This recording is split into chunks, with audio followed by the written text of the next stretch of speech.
All right, it's time to roll through another Smarter Balanced Assessment sample question for 8th grade. Let's see what we have here.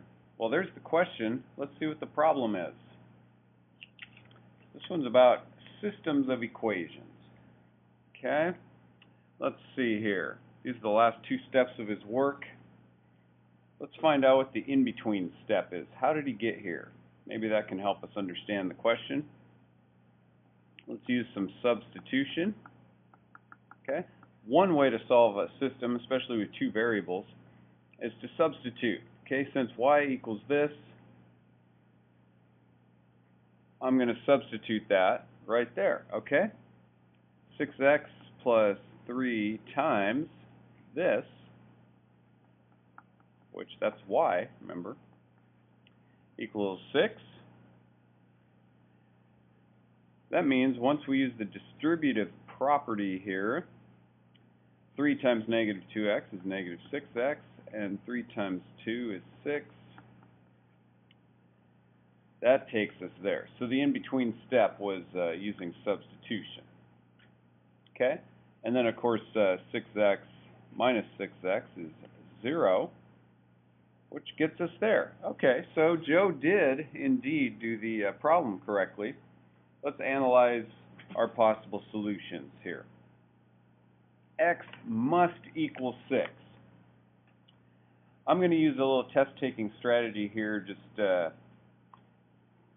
doing each option before I make a decision. Okay? For x to equal 6, it must only equal 6. That means if I try 1 or any other number and I get a solution, that means this is not true, right? So I'm going to try to disprove this. Okay, so let me substitute 1 for this system here. 6 times 1 plus 3y equals 6. Just going to quickly do the steps here.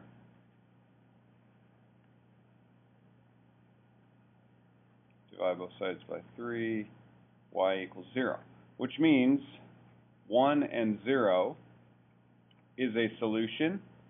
For it to solve the system, though, it needs to work for both of these. So if y equals 0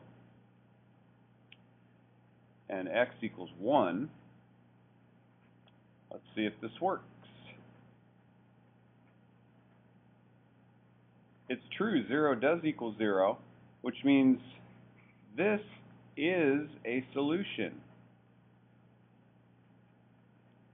which means x may equal 6, but x must equal 6 is not true. Not true. Here's another thing we learned by doing that simple little problem of just substituting a 1 into the system. Y must equal 6. Well, that's not true because look, y equals 0, and that solved the system. So that's not true either. Okay? C obviously is not true because we got a solution. So by default, the answer must be D. Now we could just click on D here and be done with this problem.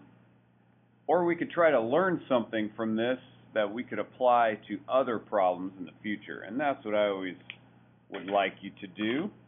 What can we learn from this problem? So in addition to getting this answer right, we actually understand and learn something that we can apply in other situations. Okay? Infinitely many solutions.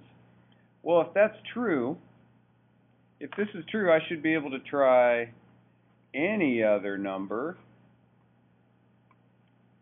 just like I did up here when I tried 1 and it worked because it solved both equations. I should be able to do that with any number, right? For this to be true. So let's really understand this. Oh, how about 0? If x equals 0, let's solve this. Why 0?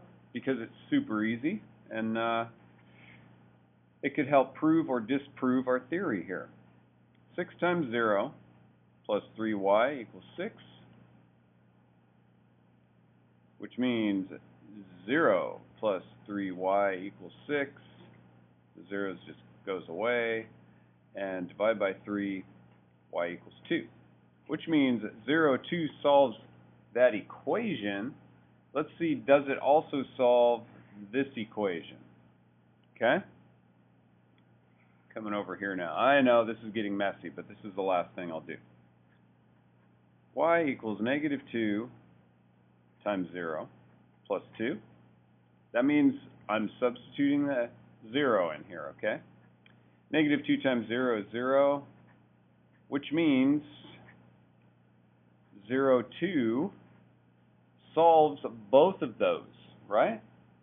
So far I've got, if I'm going to make a list of solutions, our initial one in blue over here, 1 and 0 was a solution to that system. 0 and 2 is also a solution to that system. This tells me, and I could keep going here, but we're already 6 minutes for this video. But what this does tell me is that I could keep substituting numbers for x, or y for that matter, and it's going to solve it. So our conclusion here that we can carry forward into other problems is that if we solve a system and we end up with a number equals a number, then infinitely many solutions to that system.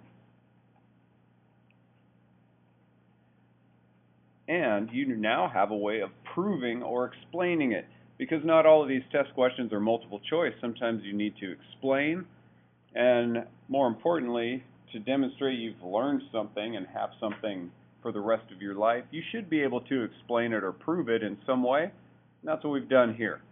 So thanks for watching. Short answer, the answer is D. Long answer, anytime you see this, it means there's infinitely many solutions.